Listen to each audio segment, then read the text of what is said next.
Hey everybody, it's GauntletX and welcome back to some more Magic Arena, and today we're going to be playing another premiere draft of War of the Spark.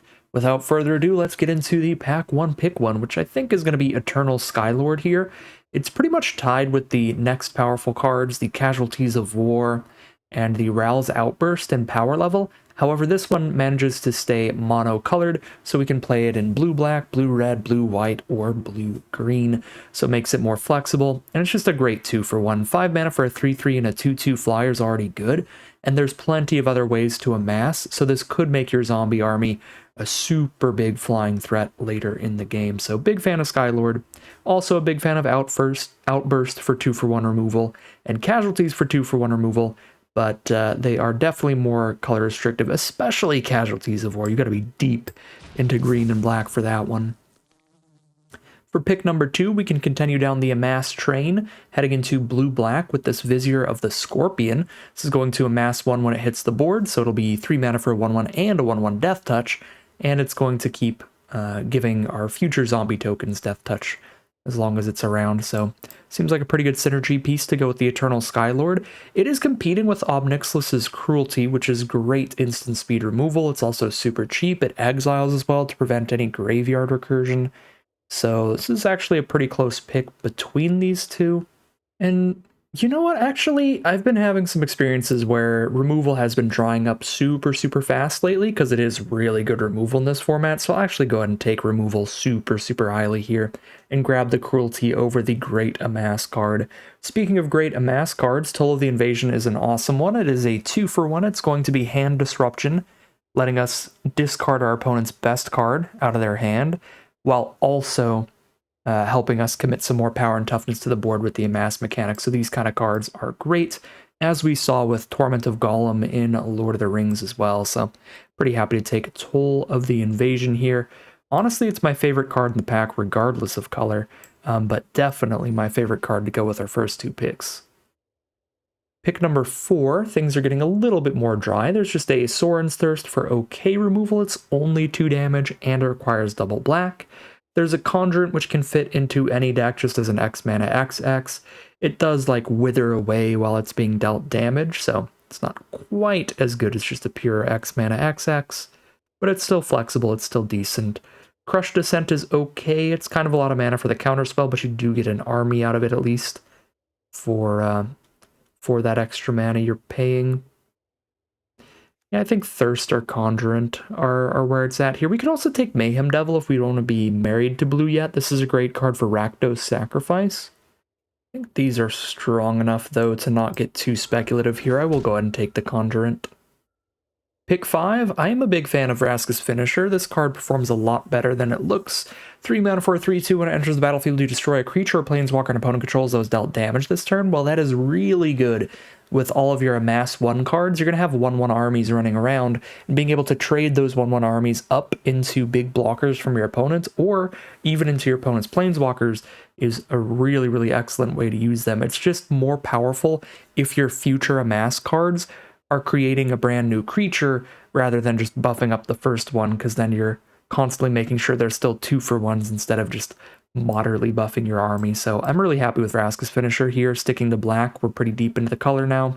Alternatively, the pack's really powerful. There's an Arlen if we want a huge finisher out of green, or there's great cheap red removal, but I'm perfectly happy to stick to black here. Pick 6. Things are a bit dry. I'm not a fan of Teferi's Time Twist. I don't think any of these white cards are great, but Law Rune Enforcer is okay. I think the best card is probably Heartfire. Fine way to sacrifice a 1-1 army, or you can sacrifice one of the uncommon planeswalkers that doesn't have any plus abilities. Once it's out of gas, once it's down to just like 1 loyalty. Pick 7, Honor the Godpharaoh is a great Amass card. It helps you dig through your deck and find some powerful stuff. Alternatively, Spellkeeper Weird's pretty good when there are a lot of 2-for-1 instants and sorceries in the format, like Toll of the Invasion. So this is like, these are kind of equally powerful. It's just, do we want to dive deeper into red or dive deeper into blue? And I think that would mean the best way to pick that is which of these cards is more powerful, Eternal Skylord or Heartfire, and Eternal Skylord is the more powerful card, so we jump deeper into blue.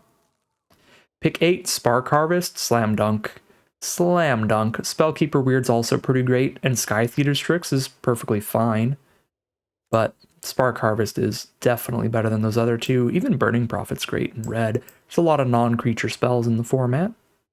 Pick 9, we see a Kiora's Dambreaker for just a 6-drop that can make our army a little bigger, or our Planeswalkers. We've got an Erratic Visionary, which can help dig through the deck. And if we want to splash around and play full Grixis, Ral's Outburst is a very good removal spell, being removal and card draw. I think Outburst is strong enough to speculate towards Grixis therefore, even if it'll require some fixing. Pick 10 is pretty much nothing. Best card is Law Rune Enforcer, but I think we're just blue-black splash red, kind of committed to that at this point. Just take a Naga Eternal, I guess. Now Tamiyo's Epiphany, this card's a lot better than it looks. We are taking it over a Gateway Plaza here, which would be some fixing for the Outburst, but it's not just a tap land, it's a tap land that makes you tap another mana to even play it, so it's really, really slow fixing. I'd rather just run a couple mana geodes if we can find those. Now we do get a Crush Descent and a Sky Theater Strix. Alright, pretty happy with the wheels there. It was just a lot of decent blue cards, not great ones, but decent. For pack 2, pick 1, we have 2 very powerful cards, and a third that's pretty decent. I like the Spark Reaper, but we've also got Jaya here out of red, which is definitely weaker on the splash, because part of what's powerful about Jaya is that she's buffing all of your red sources, the amount of damage they're dealing, so if she's your only red source, she's not that great, just 2 damage twice. And we have Callous Dismissal, which is just an insane deal. 2 mana to bounce any non-land permanent and amass a 1/1 to the board, or put a +1/+1 count on your current army. Really big fan of Callous Dismissal, and from what I just said about Jaya, where she's weaker on the splash because you have less red sources to buff up, I think Dismissal's definitely better for this deck. Pack 2, pick 2, Lazotep Reaver is absurdly efficient, 2 mana for a 1/2 and a 1/1. If you play it on turn 2 and later in the game you're amassing your army up bigger, this card is very good and absolutely worth taking over Mana Geode, even if it ends up meaning we don't have fixing and don't get to play Ral's Outburst. That's fine, we'll have more than enough playables out of just blue or black. Certainly not worth taking a large hit in the power level of our pick to take fixing this highly. Pack 2, pick 3, we see another Callous Dismissal and an Aven Eternal. I think I'd rather have my first copy of Eternal over my second copy of Dismissal, but both of the cards are exceptional. Definitely the best cards in the pack. We do have a lot of 3 mana stuff already, but I've got a Naga Eternal we want to cut, which leaves us with just 3 actual 3 mana creatures. That's not horrific. I will take the Aven Eternal here. Flyers play quite well in this format. There's a lot of cluttered up board states on the ground because of the Amass Mechanic, as well as some other token production. They're a great way to finish off your opponent's Planeswalkers, get that stuff out of there. Now we get another Toll of the Invasion. Perfectly happy with that. I do like Tamiyo's Epiphany a lot, but I think that they're kind of diminishing returns. You can't run too many copies of them. The first copy is very, very good, but you don't want to get a hand that gets cluttered up with multiples of these because you still do want to affect the board on most turns. We could try to splash in a Ral here, I guess, since I'm already trying to splash in the Outburst, maybe. But we haven't taken any fixing yet, and our deck looks really powerful in just blue and black, so I don't think we necessarily need to be splashing in to keep that power level high.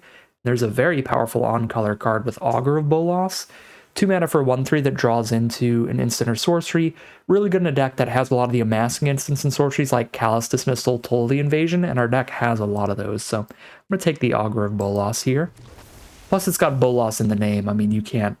Okay, I was gonna say we can't pass up on it if it references Bolas, which means we have to take Tyrant Scorn now, right?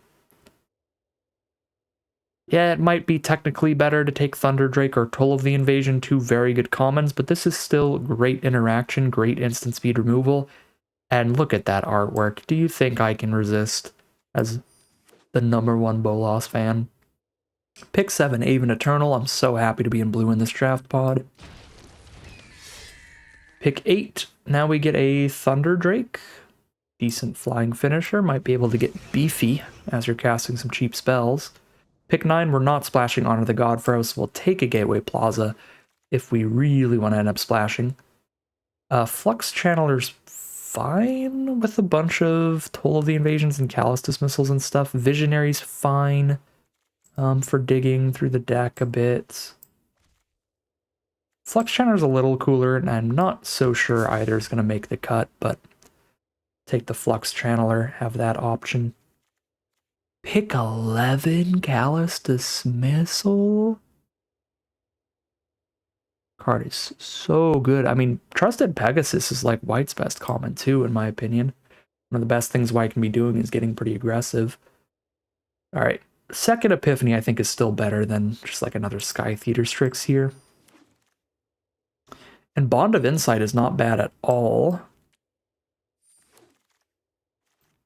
It's definitely a late game play, but it's kind of like Tamio's Epiphany where you get to look through at least the top 4 and pick up the best 2 instants and sorceries from them.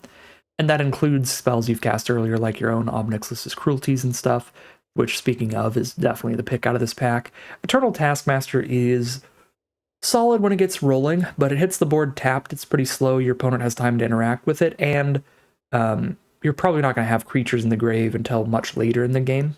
So, doesn't play as well as it looks for the most part, but Ob Nixilis's Cruelty does play as well as it looks, and it looks incredible, so.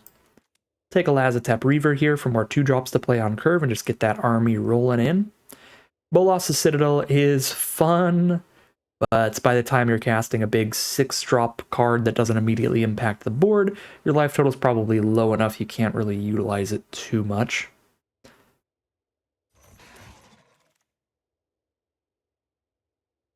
Deck 3, pick 3. Another Spellkeeper's fine, but I've got a lot of 3-mana stuff. I mean, we're not playing anything else in here, are we? Maybe an Erratic Visionary? Yeah, I'll take a second Spellkeeper. Nothing else. I think that's probably better than Flux Channeler. Pick 4. Yeah, I can't can't resist. I'm going to take Tyrant Scorn here. Although we should probably take Spark Reaper. It's fitting a role we don't really have here, turning our 1/1 armies into card draw if we get stuck. But we do have some card draw. We have double Tamio's Epiphany. We have Bond of Insight. I'm still going to take Tyrant Scorn. The allure of Bolas is going to weaken my deck a little bit here. Not that it's a bad card, it's just something we already have kind of covered. We have double Cruelty, we have Spark Harvest, we have 1 Scorn already.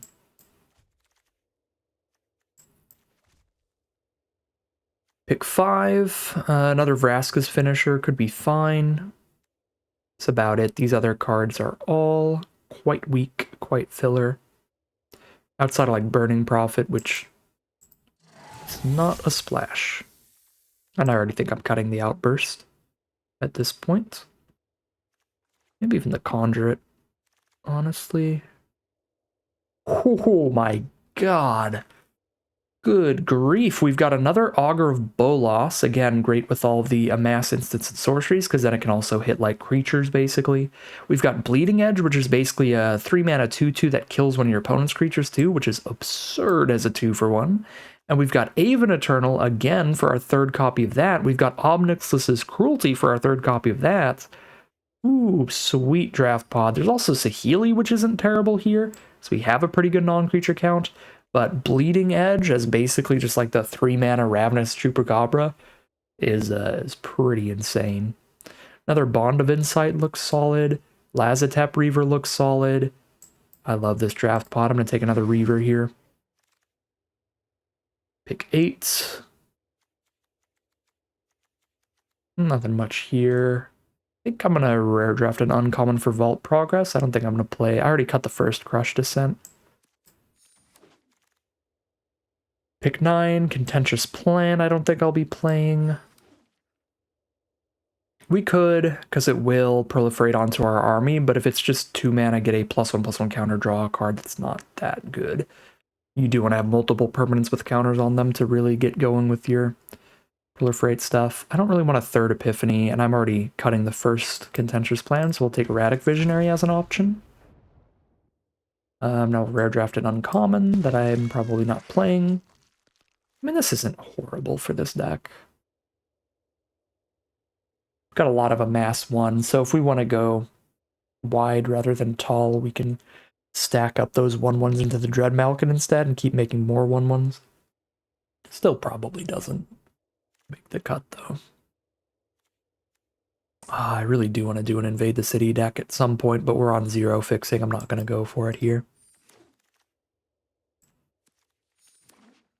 We got to be the blue-red deck when we go for that. Or just have a lot more fixing than we took. Alright, well, this is going to be a hard deck to cut, because I think literally everything in the deck is good. Like, everything is good to great in this deck. I think the weakest cards are probably like Sky Theater's Tricks. Maybe the Visionary, the Spellkeepers potentially as well. We've got a Bond of Insight still for the Graveyard Recursion later. It's going to be really nice with all these instant sorceries. And we've got a lot of 3-drops, right? Because we've got 1, 2, 3, 4, 5, 6, 7 sorcery speed 3-mana plays that are all producing creatures, even if 3 of them are technically sorceries. But that's plenty of stuff to do at 3 mana. Might not need Thunder Drake. I think we can have just nice aggressive curves and just beat down with a giant army. We don't really need to do the big Thunder Drake thing and try to double spell into killing people with the gigantic flyer. We'll kill people with big armies and just getting ahead in value with a bunch of 2-for-1s like Tolls and Bleeding Edge and stuff. Yeah, Vraska's finishers trading the small armies up. Yeah, I think we've got a good route to victory just with the army to not need a big flying finisher. So if we cut all these, it's one more cut. We cut 1 Epiphany and just run 2, and that is a deck right there. Yeah, looks really excellent to me. We could also cut this this cat thing. If we want to put 1 Thunder Drake back in, we cut the cat for the Drake. Alternatively, we take the flexible finisher, put it back in, like the Conjurant here over the cat. I don't know, this looks like a fine cat deck, because we've got at least 3 Lazotep Reavers that don't really do anything once they've hit the board. The Augur Bolas is also mainly just enter the battlefield value. So even if we're not like sacrificing our army to it all that often, we've got a bunch of 1/3, 1/2 bodies to leave behind to sack into it and get some big damage in later. I think we will fully call it a deck here. Alright, here's the completed deck list for today. We're on a sweet little blue-black Amass deck here. We have just all of the incredible premium commons and uncommons. We have 2-for-1 spells like Hand Disruption plus an army with Toll of the Invasion, Removal plus an army with Bleeding Edge, a flyer in an army with Aven Eternals, a 1/2 in an army with Lazotep Reavers, so we can really come ahead in value and card advantage, just accruing +1/+1 counters and armies over the course of a long game. But also, if we get to the late game, we really grind things out with some incredible card draw.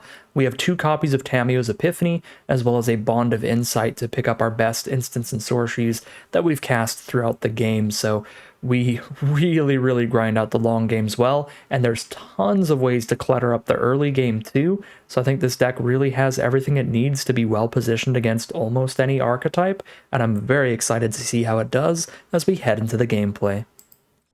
Here we are for game 1, awkwardly a monocolored hand mana-wise. Definitely want to find that blue source quick, but if we hit any land, we've still got a 1/2/3 curve, which is excellent. So we definitely don't mulligan this one.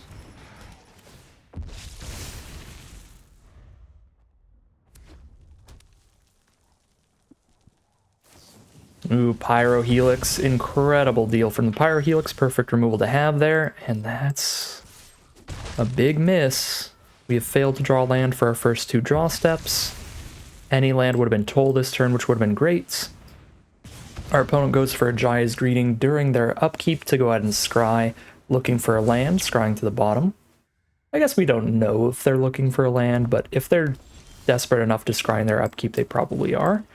Well, there's the next mana for Toll. If we don't find a blue source, we're straight up losing here, but if our opponent doesn't find a white source, then they're losing too. So we could have a 2/2 army and a 1/2 2/2 can attack into the Invader. It can't attack into the Turret Ogre. Jaya is going to be a pretty big 2-for-1 later in the game, but they need 5 mana to get to the Jaya. Do I just get rid of the Turret Ogre? And then the 2/2's big enough to just roll in against anything they can currently cast. Feels wrong. I think Jaya is still a big enough deal to get rid of her. Let them resolve their 2/2 and we can send our 2/2 into it. The Plains actual best draw in their deck. But hey, the Island actual best draw in our deck. So we can pick up a Toll with Bond of Insight, but the rest is going to be random.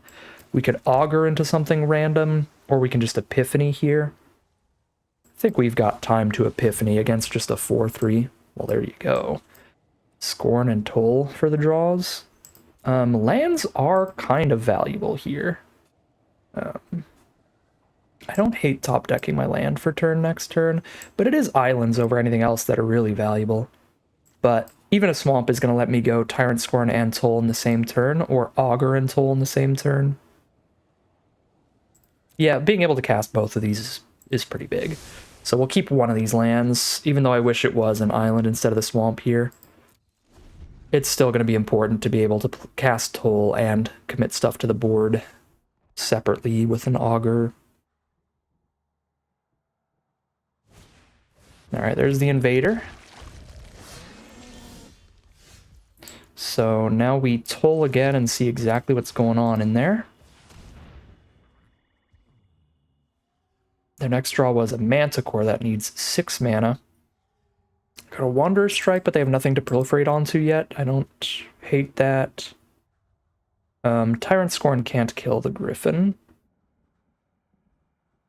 So I guess I just ditch the Griffin. We just let them exile the army if they want to later. 3/3 trades into the 4/3 if they want to block. If they don't want to block, we get them down to 12, which is pretty good. Okay. I'm really happy with the trade, because now they don't have a good Wanderer's Strike target, and our deck is really a lot of smaller creatures, so big 1-for-1 removal like Wanderer's Strike is just not that great against us. So especially once we've just no longer got a 3/3 even for them to exile, I'm pretty happy to have them just stuck with a Wanderer's Strike as the only play this turn.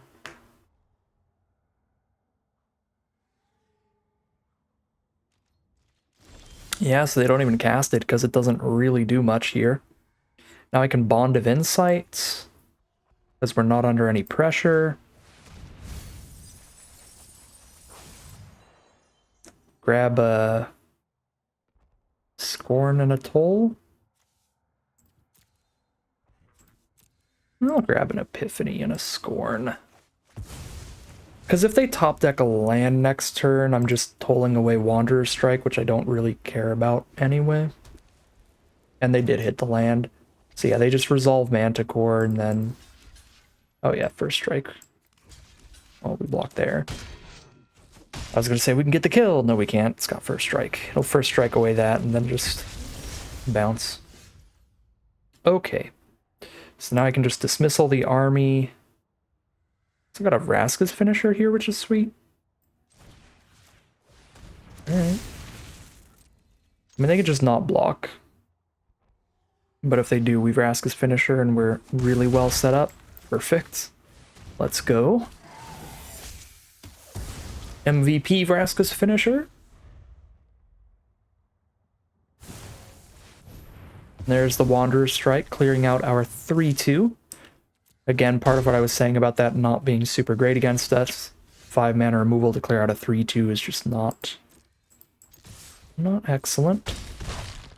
Alright, well I've still got the hookup here. I can literally just blow up their Invader.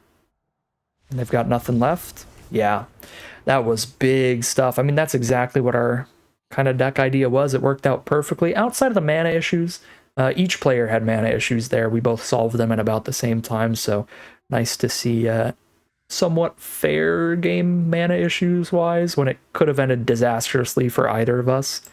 But yeah, just playing some great 2-for-1 Amass cards in the early game, and in that late game we were like scry 4, draw 2, Augur of Bolas, draw another card, Toll the Invasion 2-for-1s, and the Bond of Insight to pick up our best instant sorceries. Just have a massive grip of cards while our opponent is still top decking because of all that card draw we managed to cast in the end game.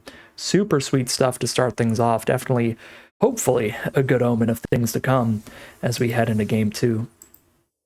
Here we are for game 2 with a fantastic opening hand. Reaver into Finisher is super, super sweet. If they play any early game creatures, getting either half of the Reaver to trade up is going to be awesome. We've also got a Tyrant Scorn if we really just need to interact with something they cast early. And once the board state is nice and cluttered, and we don't need to commit anything, we've got the Epiphany to get ahead in card advantage, try to win the late game with that. Playing against a blue-red deck here. They've got a Gateway Plaza as well, though, so it could be splashing around. And Aven Eternal is the first play from our opponent. Fantastic card. Well, we can send in both here. Yeah, we can. Probably go Eternal on Reaver and 1-1 on 1-1. And then we just finish her for the turn. We trade our 2-drop up into their 3-drop that way. Okay, they're not going to let us trade the 1-1 off, but we will still kill the Aven Eternal, which feels good.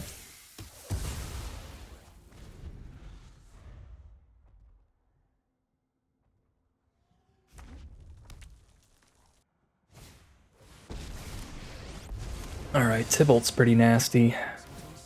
Really good against 2 toughness cards, because either half of the Tybalt, either 1-1 Devil, trades single-handedly into a 3-2. So that's a really good way for them to start getting ahead in card advantage too. At least I can turn my army into a 2-2 now. I could also, actually, I can Tyrant Scorn and bounce the Devil. That doesn't count as it dying, so it won't deal a damage to any target, and then we force them to chump Finisher. Wish I had another 2-drop here, but that's actually kind of sweet.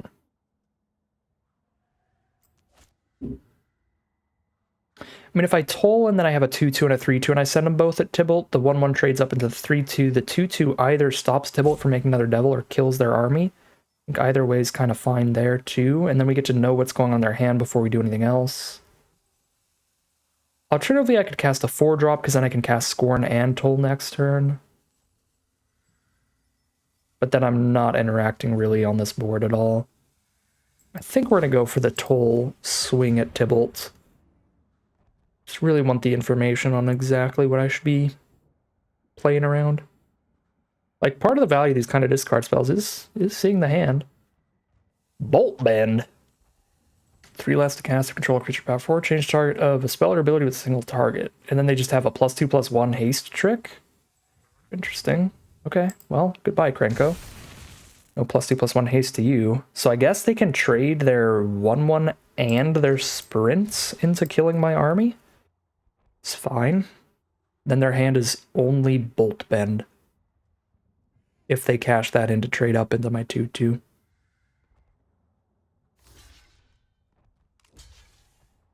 Alright, so wipe the board and empty their hand. Sure is. Looks good to me. They've got another Devil token, but that's it. They have a Devil token and a Bolt Bend. We've got draw 4 in hand with Epiphany and Bond. This isn't target player draws, right? Yeah, thank goodness. If they could Bolt Bend our Epiphany, that would be rough. Alright, we just Epiphany. We take 1 damage here to take the turn off. That's fine. They're playing off the top. Alright. These are good targets for Bolt Bend, but if I don't play a creature yet, I can use these freely.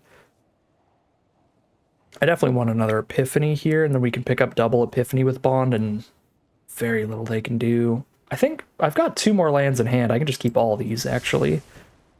I've got my lands for turn set up.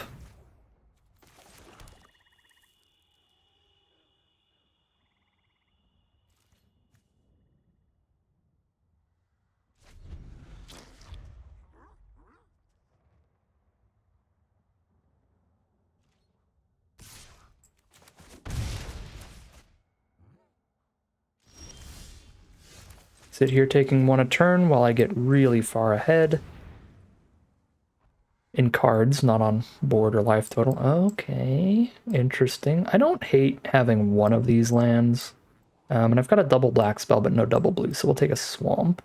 But I do still want to play a land next turn. I'm going to want a lot of mana to play all this stuff, especially picking stuff up with Bond of Insight, but I don't want 4 lands.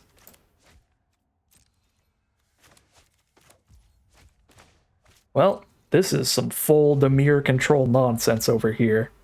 A grip of 4 removal spells and a Bond of Insight we can turn into 2 card draw spells. It's pretty funny. I mean, with this being this far ahead in card advantage, I probably do just bounce the devil, right?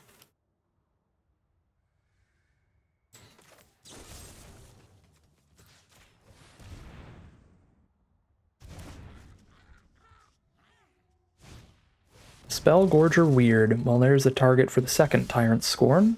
Ooh, Toll! While they're tapped out of Bolt Bend?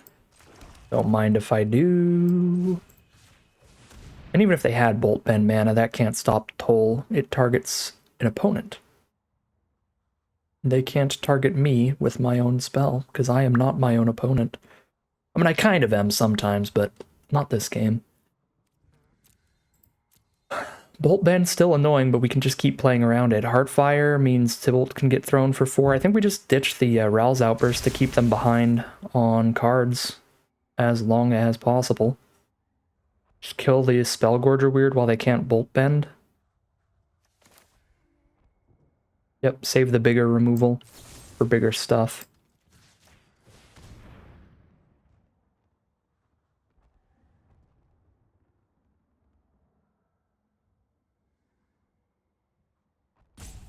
I'm gonna Heartfire our 1/1 so we can't kill Tybalt. Okay. Fair enough.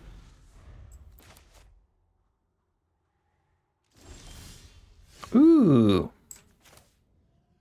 Well, I can kill Tybalt again. Just gotta make sure not to cast targeted removal while they have Bolt Bend up, which shouldn't be difficult, because I don't need to cast any targeted removal until they play more creatures, at which point they might be tapped out of the stuff. How many cards do I have left in my deck, by the way? 16? I don't actually think I want more card draw. Just, alright, they're going to concede here. That's fair enough. This is just annoying blue-black control that's already way ahead. I think I pick up a Toll to cast that turn so I can just get rid of the Bolt Bend and not worry about it. I don't know what I do for the second card, though, on this Bond. But it's definitely 1 Toll of the Invasion. Use my remaining mana to cast that. Maybe it is Toll plus Epiphany. We'll be down to 14 cards in deck after we cast that. I guess 13, because I'll draw a card next turn, then cast it. But still keeps us way ahead. Yeah, I could see it. Toll plus Epiphany there. We should be able to get the kill before we mill out. Especially with all this removal when they no longer have a Bolt Bend. Well, another very good showing from our deck. We are now 2-0 heading into Game 3. Alright, here we are now for Game 3. Don't think we can keep a 1-lander. So we gotta take the mulligan there, and this is a super reasonable hand. 2, 3, 4 play. Might ditch Bond of Insight here. It's the only thing that's not castable with the current mana we have, and Vraska's finisher is really good with Reaver and Toll. But then our hand doesn't have any card advantage plays. I guess Toll's sort of, since it's card disadvantage for our opponent.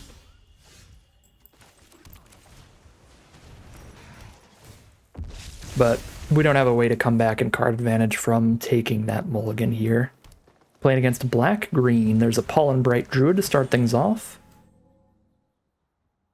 Just the 2-mana 2/2, but they can proliferate onto it later.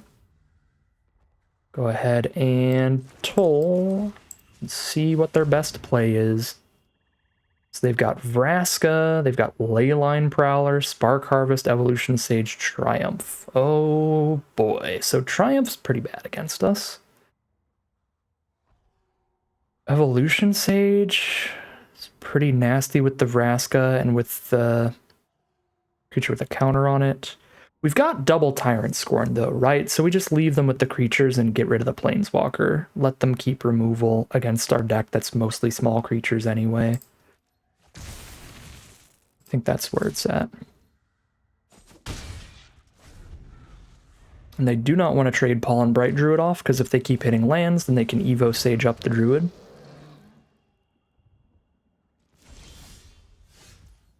Okay. Finisher the Prowler, or just Tyrant Scorn it? I think I just Tyrant Scorn it.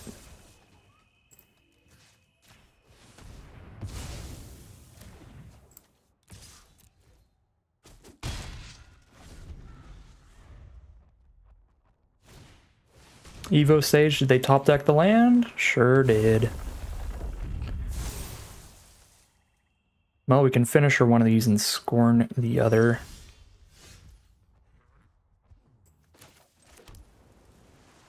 This is slightly awkward because I just don't think they'll block with Evolution Sage, even with Reaver here. Which means I just Scorn the Sage and I have to Finisher trade my 1/2 up into Druid. But the attack's going to be so suspicious if I don't send in the 2/2. But obviously I don't want to lose the 2/2.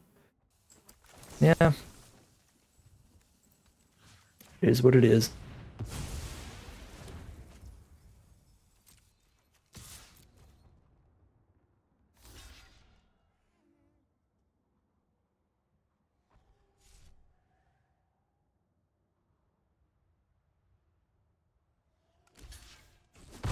Alright, opponent does make the block into the most suspicious attack of all time, and it plays out fine for us. I love the moments when you get to see your opponent thinking. They're just like, that is so suspicious.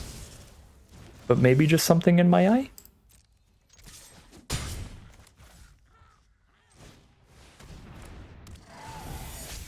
"13 life opponent," I think we just slam the creatures down here. They don't even have the mana for Spark Harvest yet, potentially. So we might be jamming for 6 next turn. Toll, get a 1/1? Sure. The empty-handed Toll, that is very disappointing. Oh, this feels like a really good position to be in. If they have to Toll without discarding a card, and then just sack the army for their Spark Harvest, that is a way to get back into the card advantage lead, even off of a mulligan. Alright, hello Evo Sage. We're poking you to 7, opponent. We're doing it. Casting that in the end step, so if I top deck, yeah. If I top deck anything expensive, we can cast it, and we did. There's Eternal Skylord. I was actually hoping to top deck something like Tamiyo's Epiphany or Bond of Insight, which I guess is just Tamiyo's Epiphany since we put the Bond on the bottom, but Skylord's probably just better. When your opponent's at 7, just immediately play to the board. Another Spark Harvest, but they're down to 2 now. And we pass from there. They've got to kill both of these to survive. And they cannot. That is 3-0 for the Dimir Amass deck. Alright, here we are for game 4 on the draw. Absolute banger of a hand over here. Reaver into Eternal and Toll. Playing against a white deck, starting with a Law Rune Enforcer. White's pretty good at being aggressive. Or if they've opened up some kind of bomb, they can play something different. But alright, black-white aggro it is. Really nice deck, being able to sacrifice their cheap little armies and drain us for a bunch of life. Our hand is solid against aggro, though. We've got plenty of cheap stuff to get to the board early and do some blocking. I think we're just going to Toll next turn. Black-white's the kind of archetype that could play some really scary, really important cards early, so I'm not trying to outrace them with flyers here. I'm trying to make sure that I can preserve my life total as much as possible. Uh-huh.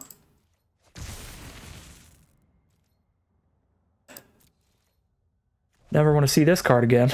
Not after our Boros draft. That's one of the few ways you can actually just deal with it, is making them discard it. So they've got a Prison Realm here that I can get rid of with Toll. Yeah, I mean, they're black-white. If I don't toll a Prison Realm, it's quite likely that they just dump their whole hand and I don't get to toll anything later, because they just keep playing their top deck every turn. Yeah. Yeah, if I didn't toll now, they could just go Swamp, Prison Realm my Aven Eternal, which would be the play for the turn, and then for the rest of the game, they just play whatever they draw and toll is blank. Well, I mean, that's a potential draw. I guess they still have the Prison Realm. But at least now they don't have two.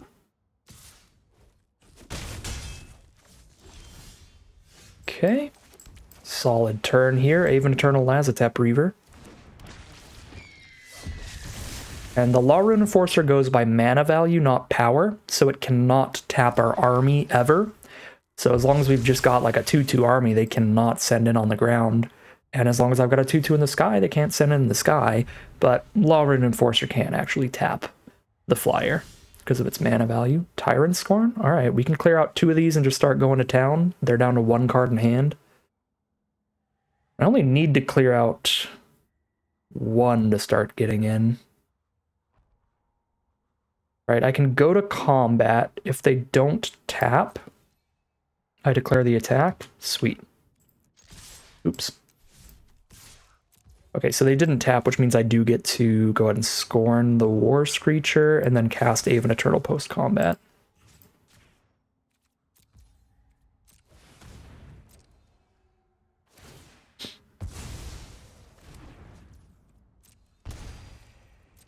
And now we're just jamming in the sky with at least one of these each turn. And we get to start jamming in with the army because it's a 3/3 now. Probably should have just pre-combated the Aven Eternal and then we'd be able to attack with all of them for sure. I'm going to save this Cruelty just in case of like a nightmare scenario. Because I think we're already really ahead on board.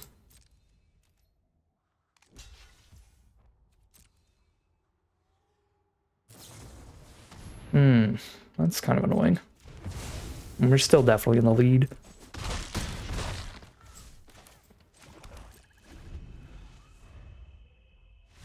Alright, they are going to concede regardless. We are now 4-0 heading into game number 5. Alright, here we are on the play for game 5. There's a slight risk to this hand, but it has a lot of our strongest cards. Well, I mean, the whole deck is strong. It's got some really good cards, and it just needs a single land.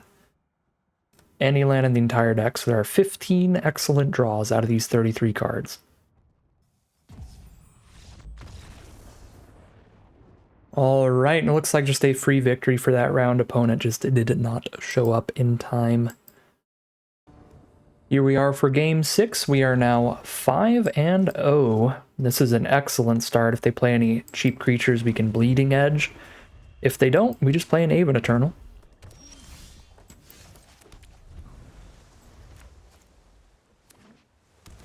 They are going to start with a Burning Prophet, which is too big for us to Bleeding Edge, so we Aven Eternal anyway.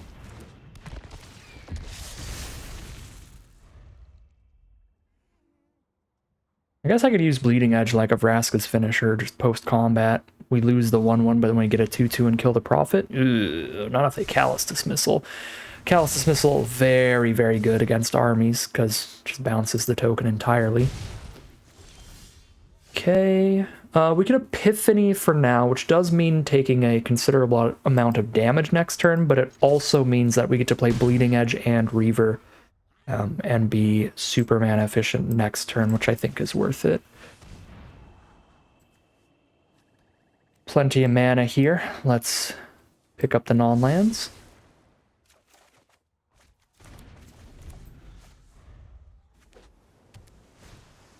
It's Iron Bully. Played as a 2/2 menace, or are they going to buff something else? Gotta be the least happy with them buffing Prophet, but if they buff any of the either 2 creatures, we can just Bleeding Edge that one. Alright, cool. Guess we'll Bleeding Edge the army. There is a Vraska's finisher, which doesn't do anything right now.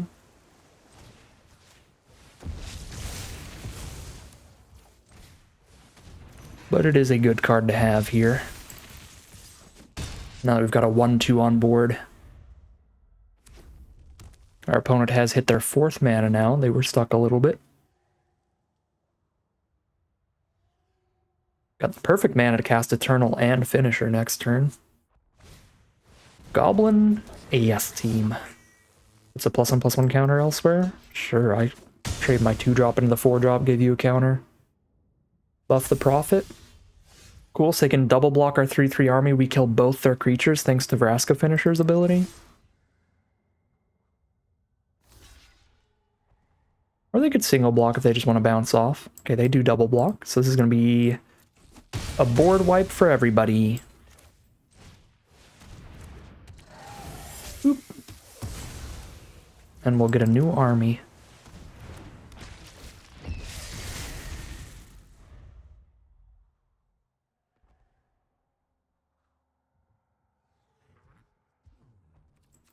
Love having the second Epiphany here to refuel.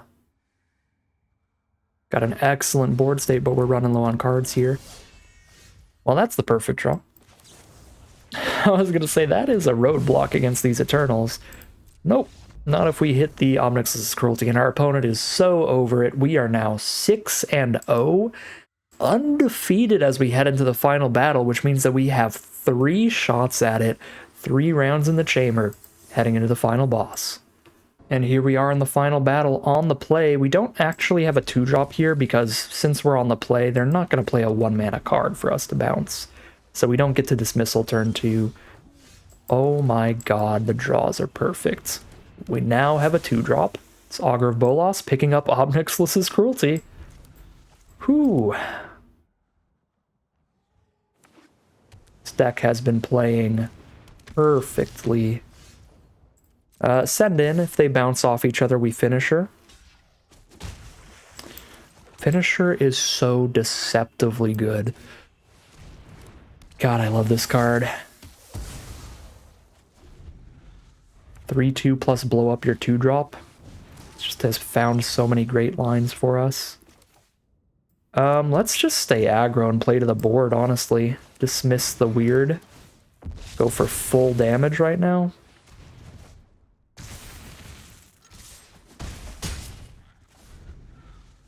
They'll still have plenty of cards for us to toll away next turn. Ooh, 2/2 drop blockers?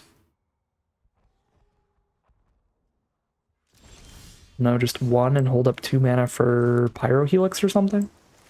I guess we'll find out. I'd rather toll than draw cards of my own right now, and we definitely don't want to just kill the, Oh! Kill the Burning Prophet. It's Pyro Helix, Heartfire, and Pyro Helix. I see. It's just a bunch of removal from them. They've got a Dismissal too, which is pretty annoying for our army. Honestly, like, I've got the removal spell.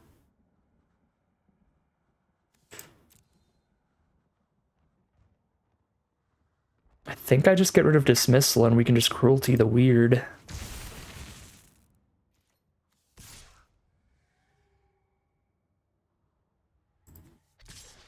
And just Pyro Helix the Finisher here.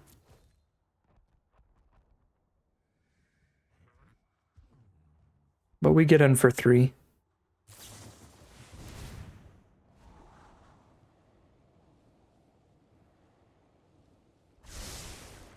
I guess I could have sent an Augur, but not the Reaver against all those instants. Burning Prophet be a 2/3 blocker.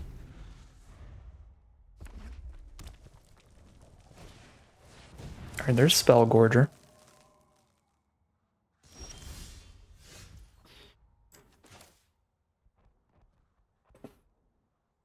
If I Reaver, then the Spellgorger is just a 3/3 against a 4/4 army.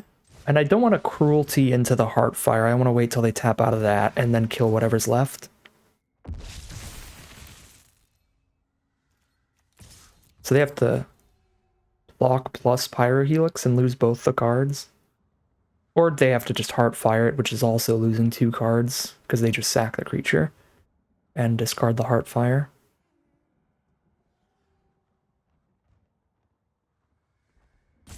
They might want to just take it here because the Spellgorger could potentially get big enough to trade in. Depending on how they draw. Yeah, so they take it, go to 9. Fair enough. I mean, they know about our Ob Nixilis's cruelty, so they know they don't really have great responses without Heartfire up to sack whatever we're gonna cruelty. Tyrant Scorn. That's super nice. I can Scorn and cruelty.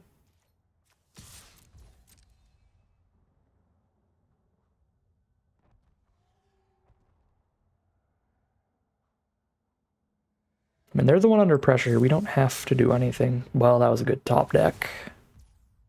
That was a good top deck. But now we can just wipe their board while they're tapped out.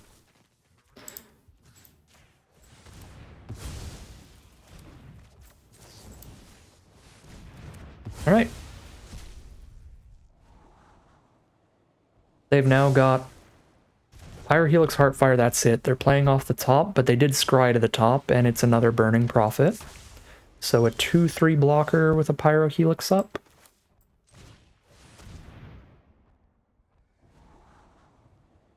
Hello. Hello, team. So I've got 2 mana right now. I can Dismissal.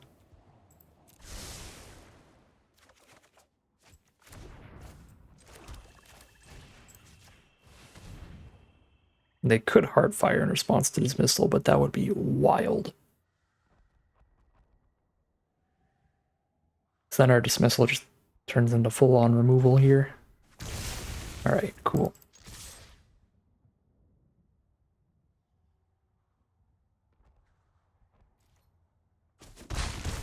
They are down to 6.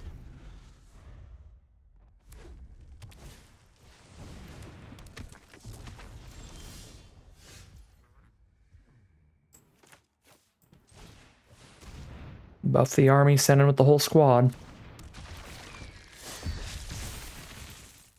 Not gonna cruelty because they'll just respond with Heartfire anyway.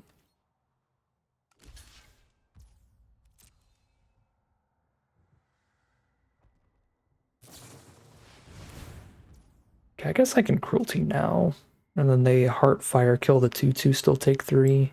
They're out of creatures.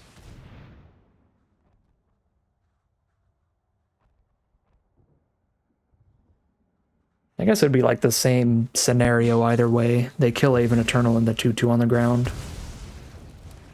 However things get ordered there. But they're completely playing off the top. They've even scried to the bottom. So it is a blind draw. Well, 5/6, a pretty good one. And as is Vraska's finisher.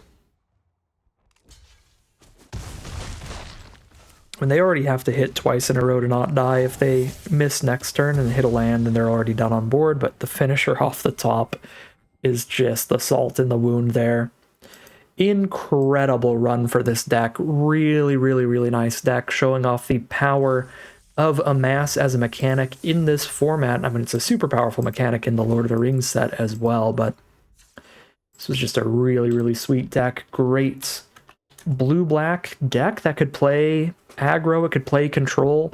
We had some games where we just grinded out a really long game with a ton of card advantage with Epiphanies and Bond of Insight and a ton of removal, and we had some really fast games like that last one where we just got in the aggressive lead and never let off the gas. So super flexible, super powerful deck. Biggest underperformer is Dreadmalk, and we never sacrificed anything to it. I think I would rather just have some other creature like a Thunder Drake or a Conjurant in here for a bigger finisher randomly, or maybe even Visionary, which can set up our draws if we flood out, something like that, just because Dreadmalkin was exclusively a 1/1 menace with no other text. So that's the biggest underperformer in the deck. Biggest overperformer, I don't know, everything in the deck is so premium that I already considered it to be a great card, but I guess we'll give it to Vraska's finisher just because I think that this card is still somewhat underrated. It just does not look like much, and it is definitely weaker than cards that are immediate 2-for-1s like Aven Eternal, Lazotep Reaver, basically anything that says Amass on it. It's weaker than all these commons, but that doesn't mean it's a bad card. I think black is just a super deep color with a lot of exceptional commons, and Vraska's Finisher is certainly one of them with how well it plays with 1/1 zombie armies and 1/2 Lazotep Reavers and stuff. We found a lot of excellent kills with Vraska's Finisher today, and plays about the same every time. But I think it's an overperformer for the general public rather than me specifically. I think I pick it very highly, but it doesn't look insane, but it is. I think everything else in the deck does look really good and is really good, but that's the one card that looks a little like, is this the weakest card in the deck? No, it's a very good card. Dread Malkin is definitely the weakest. So 7-0, undefeated run this time around. Super, super sweet draft. But that is going to end today's video. As always, I'd like to thank my patrons and YouTube members for their support, as well as you for watching the video. If you enjoyed this video and are interested in seeing more, you can always like, comment, and subscribe to tell the YouTube algorithm to send you some more in your recommended feed. If you'd like to catch me live, you can check out the Twitch channel in the link in the description below, where I'm live every Wednesday. And if you'd like to support the channel directly, you can check out the Patreon link in the description below. But other than that, as always, thank you very much for watching, and I'll see you again soon for some more Magic Arena.